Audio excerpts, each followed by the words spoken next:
जिन कारोबारियों या व्यक्तियों के खातों का ऑडिट होना जरूरी है उनके लिए आरटीआर दाखिल करने की समय सीमा तय कर दी गई है। ये 31 अक्टूबर 2024 तक आरटीआर दाखिल कर सकते हैं।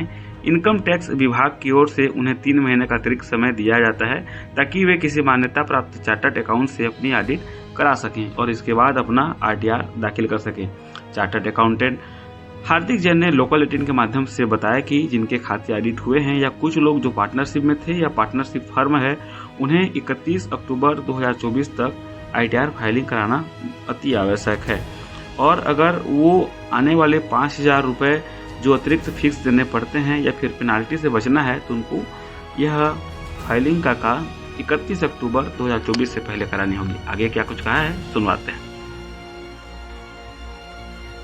इनके खाते बही का ऑडिट हुआ है या कुछ लोग जो पार्टनर थे किसी पार्टनरशिप फर्म में, जिस पार्टनरशिप फर्म का भी ऑडिट हुआ है, तो वो फर्म और पार्टनर्स कंपनियां जो कंपनीज एक 2013 और 1956 के अंदर रजिस्टर्ड है और जिनके भी ऑडिट हुए हैं संस्थाएं, सबकी आईटीआर फाइलिंग की डेट 31 अक्टूबर है।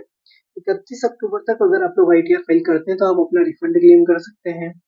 आप बिना किसी पेनाल्टी के अपना आईटीआर फाइल कर सकते हैं और आईटीआर फाइल करना मैंडेटरी प्रोसेस भी है।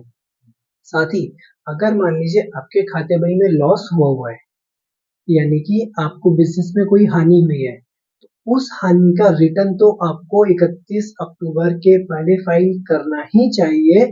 उसका कारण ये है कि जो हानि आपको इस वर्ष हुई है, अगले वर्ष यदि आपको व्यापार में लाभ होता है तो उस लाभ से ये वाली हानि का समायोजन संभव है। अर्थात अगर मान लीजिए इस बार आपने 40 लाख रुपए का नुकसान खाया है, अगले साल आपको 60 लाख रुपए का प्रॉफिट हो रहा है, तो आपको अगले साल 60 लाख रुपए के प्रॉफिट के ऊपर इनकम टैक्स नहीं देना पड़ेगा। 40 लाख रुपए का एडजस्टमेंट पहले अगले साल होगा और नेट 20 लाख रुपए के ऊपर ही आपको टैक्स देना पड़ेगा। इसके लिए जरूरी क्या है? जरूरी ये है कि लॉस रिटर्न्स जो भी है वो within due date file आपको करने पड़ेंगे। सेक्शन 139(1) के अंदर हर प्रकार के रिटर्न का डेट दिया हुआ है। आपको 139(1) की जो ड्यू डेट है 31 अक्टूबर, उसके अंदर अगर आप रिटर्न फाइल कर देते हैं तो आपको अपने इस लॉस को एडजस्ट करने का भी मौका प्राप्त होता है और आपके ऊपर कोई पेनाल्टी वगैरह भी नहीं लगती है। अगर मान लीजिए आप 31 अक्टूबर के बाद 31 दिसंबर तक रिटर्न फाइल करते हैं तो आपको 5,000 रुपए की पेनाल्टी लगती है। पेनाल्टी नहीं बोलना चाहिए, फीस बोलना चाहिए। पेनाल्टी लगती नहीं, लगाई जाती है और फीस पहले लगती है। तो भारत सरकार ने समझदारी का काम करते हुए, कलेक्शन को बढ़ावा देते हुए पेनाल्टी को ऐड नहीं किया, उन्होंने फीस को ऐड किया कि जब आप रिटर्न फाइल करने जाएंगे तो आपको पहले ही फीस जमा करानी है। तो अपनी फीस बचाएं और लॉस का फायदा जो आज लॉस हो चुका है उसका अपन अगले सालों में जो फायदा उठा सकते हैं, उसके लिए 31 अक्टूबर तक आईटीआर फाइल करना अति आवश्यक है।